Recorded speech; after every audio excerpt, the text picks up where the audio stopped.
हे बघ रमा, अगं मुलं असो किंवा मुली, ते या वयात भरकटतातच. पण म्हणून काय आपण अशी त्यांची तडकाफडकी लग्न लावून द्यायची का? अगं मुलं मोठी झाली की त्यांच्याशी आपण मैत्रीचं नातं निर्माण केलं पाहिजे. त्यांना काय हवं नको, त्यांच्या मनात काय चाललंय हे आपण जाणून घ्यायला नको का? तू तिच्याशी बोल ना मोकळेपणाने. आणि मला सांग, तू तिचं लग्न लावून द्यायला निघालीस, तुझी दीपाशी किती वर्षाची आहे ग? 16 किंवा 17?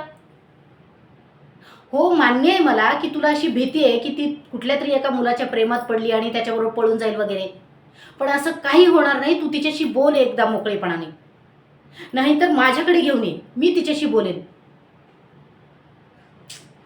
अगं मला तुझा मुळात हा विचारच पटत नाही की तू तिचं लग्न का लावून द्यायला चाललीयस.